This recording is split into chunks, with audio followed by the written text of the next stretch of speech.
O silêncio tomou conta por um instante enquanto Tong Li mergulhava em suas lembranças. Sua voz, baixa e profunda, quebrou o silêncio ao perguntar se Lu Bei se recordava do lugar onde alguns deles haviam sido sequestrados naquele ano. Lu Bei confirmou lentamente, mencionando Yan Cheng, e perguntou o motivo. Sem hesitar, Tong Li começou a recontar os eventos do passado ligados a Jia. Ao ouvir, Lu Bei sentiu uma luz de entendimento surgir, seus olhos brilhando ao arriscar uma suposição sobre quando o amigo conheceu Jia. Tong Li fechou os olhos e negou, explicando que nunca a conheceu de verdade, apenas a encontrara uma vez. No caminho de volta, após o resgate, ele testemunhara a falência dos negócios da família Jianye, havia fugido com o dinheiro, deixando para trás uma empresa falida, e uma mãe e filha viúvas enfrentando os credores. Enquanto falava, ele mexia no isqueiro com as mãos, o rosto carregado de tristeza. Naquele período, seu irmão havia morrido, e ele mesmo chegou a pensar em desistir de tudo.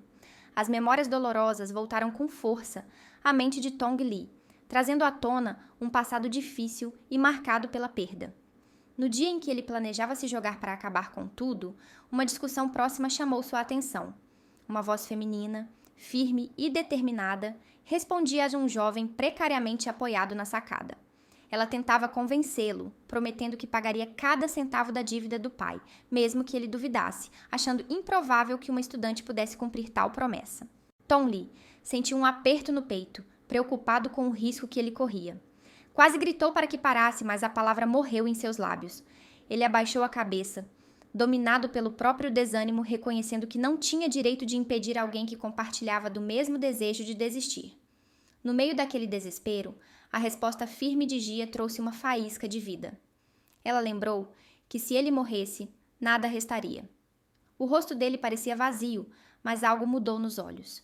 Um sinal de que algo havia despertado ali. Ao vê-la, uma sensação estranha o invadiu, como se um único olhar pudesse marcar para sempre. Ele jamais esqueceria aquele momento, nem as poucas vezes que a cruzou por acaso depois. Mesmo sob a chuva forte, ela não desistia.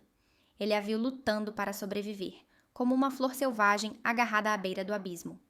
Ele se sentia como lama, fraco demais para se manter firme, e por um instante pensou em arrastá-la para o fundo junto com ele. Mas não esperava a força dela, a vontade inquebrável de não se render. Foi ela quem o tirou daquele buraco escuro. De volta ao presente, Tong Li fixou o olhar na chama vacilante do isqueiro, perdido nas lembranças que ainda queimavam dentro dele.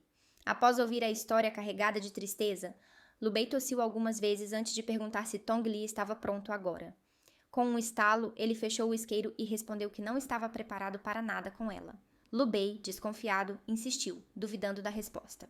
Tong lhe explicou que, na sua situação, não faria sentido se tornar amante de alguém. Lu Bei riu com sarcasmo, acusando-o de já estar envolvido, lembrando que ele mal a conheceu e já tentava levá-la para a cama, e que uma vez não tinha sido suficiente, pois ele quis uma segunda. Por um motivo inexplicável, Tong Li respondeu que estava apenas brincando. Enquanto isso, na casa de Jia, em Yancheng, sua mãe trazia pratos de bolinhos, franzindo a testa em desaprovação.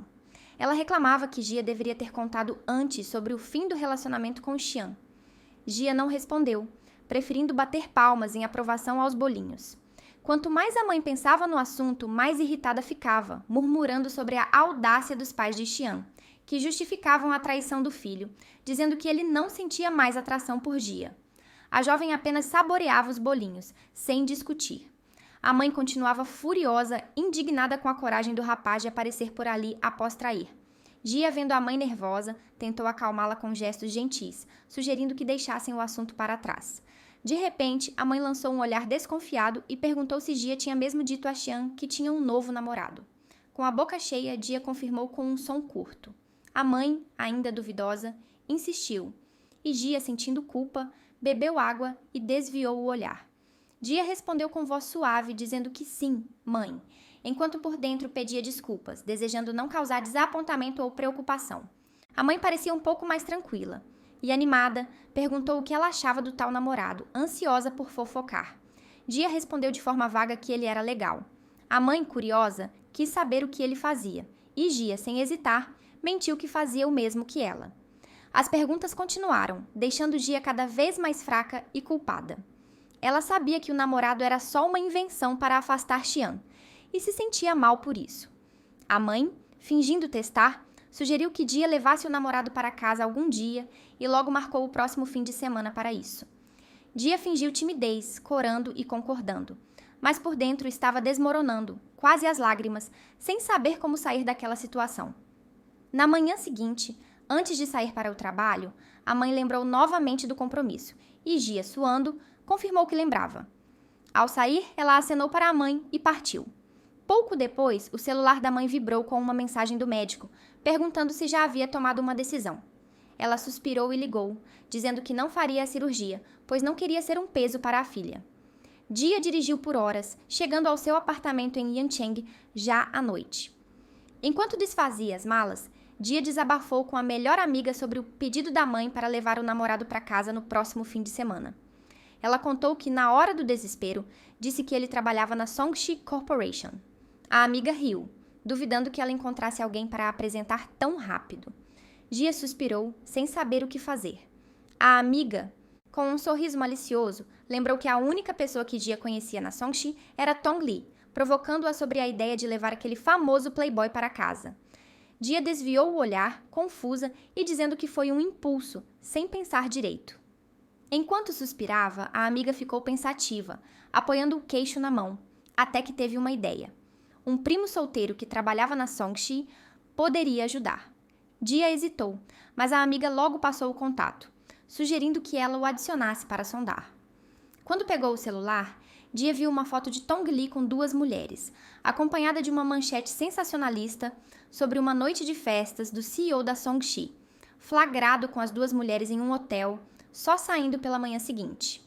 Ela ficou surpresa, sem saber que ele era conhecido como mulherengo. A amiga, percebendo a reação, leu em voz alta os comentários dos internautas, aumentando ainda mais a confusão e o desconforto de Gia. A amiga de Gia leu os comentários com um tom divertido, destacando a resistência do CEO Tong em lidar com duas mulheres ao mesmo tempo e questionando quem estaria se aproveitando de quem. Ela ainda lembrou da noiva dele, imaginando o que ela pensaria disso tudo. Depois, suspirou dramaticamente, insinuando que os dois homens na vida de Gia eram mesmo complicados. Um desconforto estranho cresceu no peito de Gia, e seu rosto endureceu ao perguntar se o escândalo envolvendo Tong Li era real. A amiga confirmou com ênfase, contando que uma das modelos da sessão de fotos havia passado a noite com ele, e que a maquiadora até comentara sobre as marcas no corpo dela. Ela estremeceu, dizendo que Tong Li não parecia um homem confiável. Sentindo nojo do comportamento do homem na foto, Dia levou sua frustração para a cozinha, cortando um peixe em pedaços com força, o som da faca batendo na tábua, ecoando pelo apartamento. A amiga observava, impressionada, enquanto Dia cozinhava com habilidade, mexendo os ingredientes com destreza. Em pouco tempo, a mesa estava cheia de pratos saborosos e o aroma delicioso preenchia o ambiente. A amiga não resistiu e provou um pedaço, gemendo de prazer e até com lágrimas nos olhos. Ela não parava de elogiar, chamando Gia de deusa doméstica e confessando que estava apaixonada por ela. Gia riu, empilhando os pratos, e brincou que só se interessava por homens. Enquanto ela limpava, o telefone esquecido na mesa começou a tocar. A amiga atendeu, curiosa com a urgência da ligação. Ao ouvir a voz de Xian, seu rosto mudou, ficando sério e preocupado. Xian, pressionado pelo presidente Wang após ser flagrado, ligou para Dia em desespero, pedindo ajuda imediata.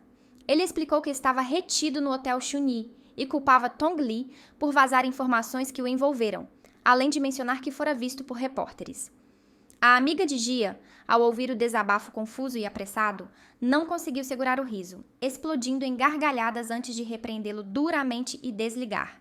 Gia, saindo da cozinha, perguntou o motivo da diversão, e a amiga contou que Xian fora pego na cama pelo presidente Wang e ligara pedindo socorro. Logo depois, Dia recebeu uma mensagem ameaçadora dele, que a amiga leu em voz alta, chocada com a audácia.